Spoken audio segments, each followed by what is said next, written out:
लेकिन आजकल ड्राइवरन के ऊपर गाज गिरती है एकदम।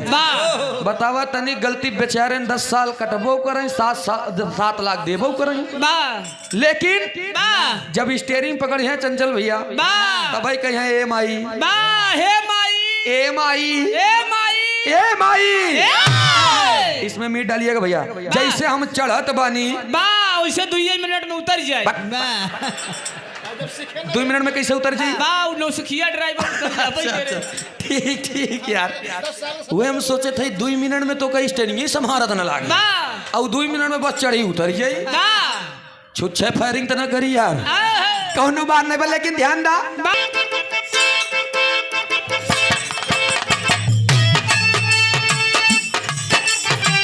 बहादुर अरे दिया हो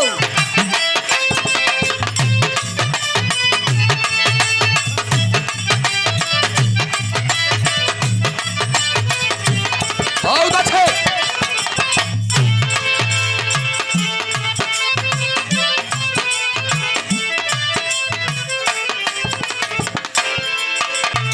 अरे मैया धीरे धीरे ना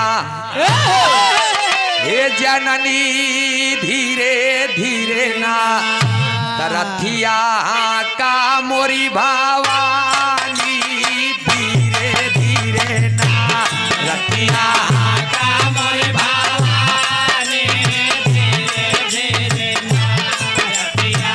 सही बहादुर, क्या बात है, दिया दिल बहादुर बोले।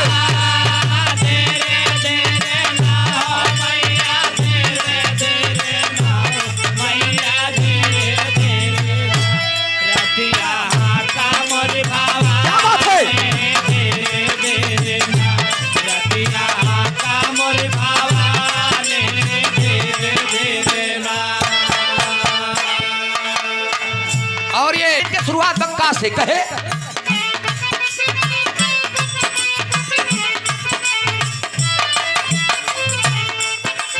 काली कलकत्ते की काबिल कहाँ हो करता करूं पुकार, खेवा घर गया खप्पर वाली नैया फसली आई मजेदार, गौरी गायत्री गणेश गुण गावई गजब सकल संसार, घट घटवासी है अविनाशी तो है कहीं जग पालन। सही बहादुर, क्या बात है।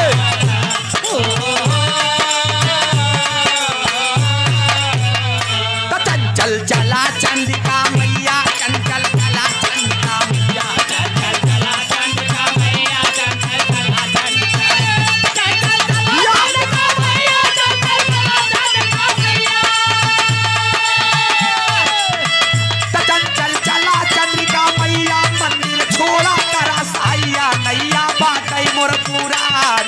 धीरे धीरे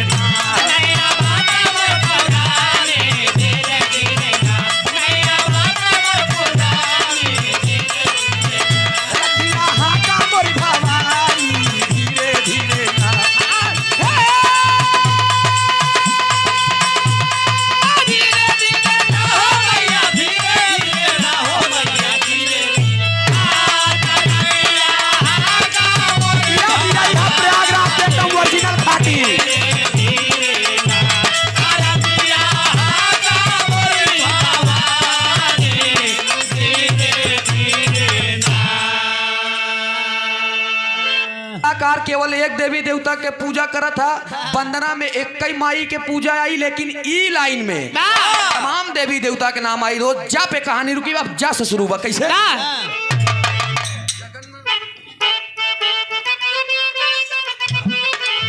क्या बात है। जगन्नाथ की जगमग ज्योति जल जस गावई नर नारी, झारखंड बैजू बाबा सुमिरो सब तोहरी बलिहारी, टीका चरण है तेरे सारे श्रीनाथ है बलकारी, ठाकुर जी की मूर्त हृदय में बसी रहे निस दिन प्यारी। क्या बात है।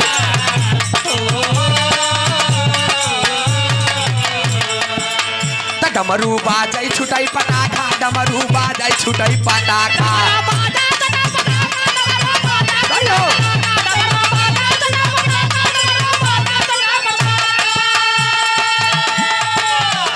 डमरू बाजाई छुटाई पटाखा राधा ललिता नारद शाखा राखा मुहावा के पानी धीरे धीरे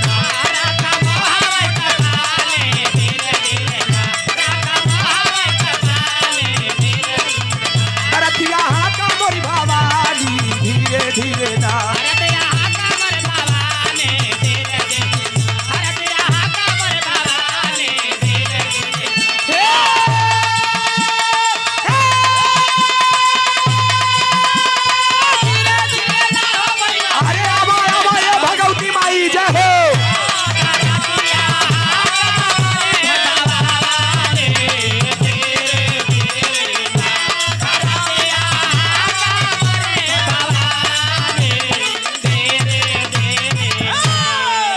और ये इस भाव एक सोर्स में सभी लोगों को पूरी टीम की तरफ से चरण वंदन करता हूँ। आशीर्वाद से हम बच्चे कला में कामयाब रहे।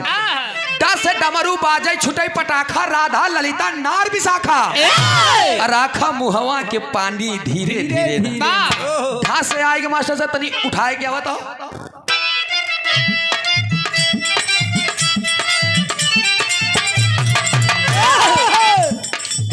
ढंगा यंगा हो उमंग अनोखा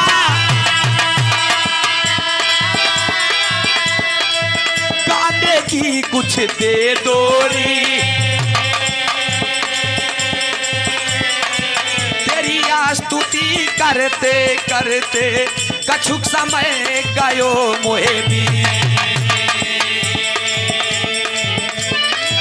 थे थर भाई थकित होई बैठे मैया बतौलावा प्री दे दो मैया सरस्वती जी राग रागिनी ओ संगे